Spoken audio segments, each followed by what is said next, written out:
Ryan, can you help us demystify or dispel some truths that people think that American government doesn't like blockchain, they don't like crypto? It's tough to advise in this space right now because there's still so much uncertainty.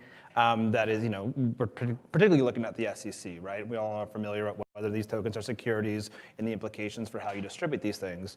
But if we kind of just stay away from that for a quick second and think about why we're so scared of this term securities in the first place, Silicon Valley, this whole city was built on raising capital through selling securities, right? There are actually rules for this, and how to kind of follow those rules in the context of crypto is not all that difficult. Now, if you want to try to, argue that they're not securities, there are some, kind of nuances around that. We can talk about that in a little bit, but, I just recently did a panel or a presentation. We talked about kind of myths, these 5 legal myths that are making it harder to build on in crypto than it really needs to be. And don't shy away from, hey, how do I pretend that I'm not a security? How do I create, foundation structures and these FTX-style corporate charts to pretend like this isn't what it is in certain contexts? Lead into it a little bit in certain contexts and say, hey, there are rules for how you do this. Let's follow those rules. They're not all that hard. There's things called Regulation D, which are exemptions from securities registration requirements that say sell to accredited investors, right? Not that challenging to do if you just understand that there are some rules and that these rules are kind of well-trodden paths for how to kind of sell some of these things as securities. But, that's not to say that there isn't still a lot of uncertainty, right? And I tell clients all the time that, uncertainty and risk are really just 2 sides of the same coin. So, we think about robbing a bank. No one talks about the risks of robbing a bank, right? The rules, what they are, it's illegal. You just don't do it. And if you do it, you just hope you don't get caught. But it's not oh, what are the risks of robbing a bank? But in crypto, it's not always that clear. So is a free airdrop always a problem? Well, it depends, right? Is seeding a liquidity pool on a permissionless AMM a securities offering to the US? That's a really good question, right? So these things are out there. We are starting to see courts, thankfully, we have the kind of the political solution here, and everyone's kind of hoping for crypto-friendly rules and regulations. And while courts can't really do that, they can start to provide some clarity on some of these questions. And we're already seeing that, and I think that will continue to be the case. It won't always be, the rules that we want or the clarity that we want, but at least we'll start to know where those boundaries are and what we can and can't do. And when people come to me and my team and our firm and ask for advice, they just want to know, what can I do, what can't I do? Right? They're not usually hey, how do I get around this? Or hey, how do I rip people off? It's hey, can I do this, can I not do this? And so many times the answer is well, we don't know yet.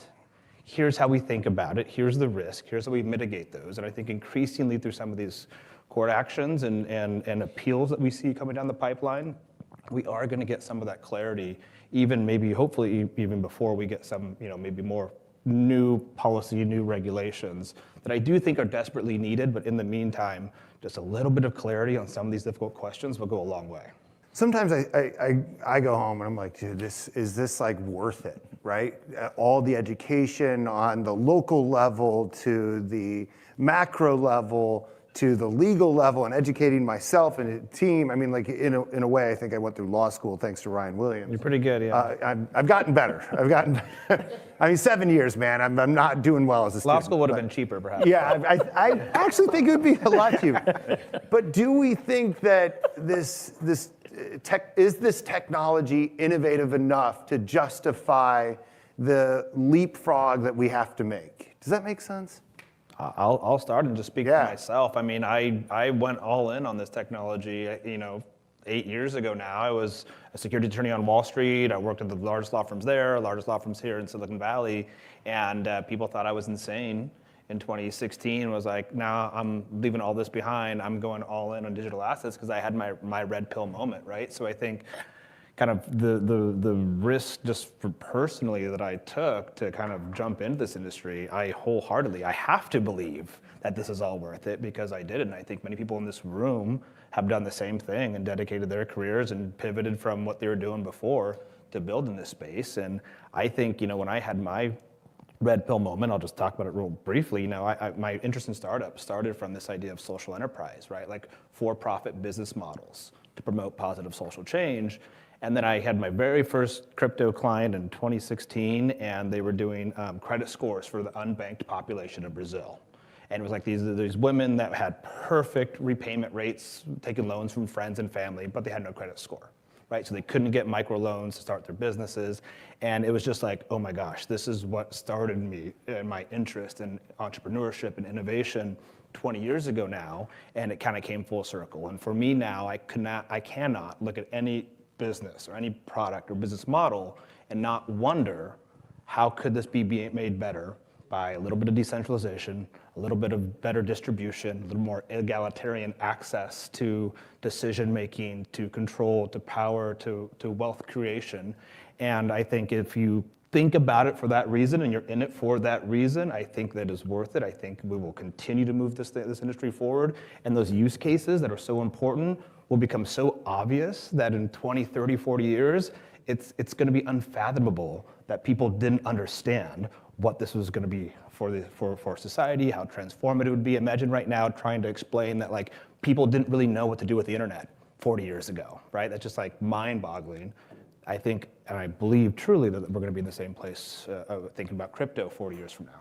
There's so many entrepreneurs that I know that have, moved to other countries because they're more proactive on regulation, and it's less scary. And I'm not gonna lie, like building stuff in this space can sometimes be scary. It's less scary because I have 7 years of Ryan Williams education. But my point being is like, how do we keep innovation in America and not lose our innovative edge? Because I love living in this country and I hate seeing people leave.